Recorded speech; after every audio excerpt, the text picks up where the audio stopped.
10 લાખની લાંચના કેસમાં એક વર્ષથી ફરાર પીએસઆઈ અંતે આવ્યો પોલીસના હાથમાં। સુરતના ઉત્તરાયણ પોલીસ મથકમાં ફરજ બજાવતા પીએસઆઈ ડીકે ચોસલાએ ફરિયાદી પાસેથી જાણવા ચોકની તપાસ માટે 10 લાખની લાંચ માંગી હતી। જે તે સમયે એસીબીએ 2 વચેટિયાની ધરપકડ કરી હતી, જ્યારે પીએસઆઈ ડીકે ચોસલા 1 વર્ષથી ફરાર હતા। ગઈકાલે સુરત આવતા જ બાતમીને આધારે એસીબીએ તેની ધરપકડ કરી।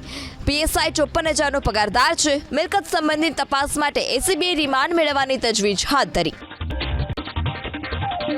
10 લાખની લાંચના કેસમાં 1 વર્ષથી ફરાર પીએસઆઈ અંતે આવ્યો પોલીસના હાથમાં। સુરતના ઉત્તરાયણ પોલીસ મથકમાં ફરજ બજાવતા પીએસઆઈ ડીકે ચોસલાએ ફરિયાદી પાસેથી જાણવા ચોકની તપાસ માટે 10 લાખની લાંચ માંગી હતી। જે તે સમયે એસીબીએ 2 વચેટિયાની ધરપકડ કરી હતી, જ્યારે પીએસઆઈ ડીકે ચોસલા 1 વર્ષથી ફરાર હતા। ગઈકાલે સુરત આવતા જ બાતમીને આધારે એસીબીએ તેની ધરપકડ કરી। પીએસઆઈ 54,000નો પગારદાર છે। મિલકત સંબંધિત તપાસ માટે એસીબીએ રિમાન્ડ મેળવવાની તજવીજ હાથ ધરી।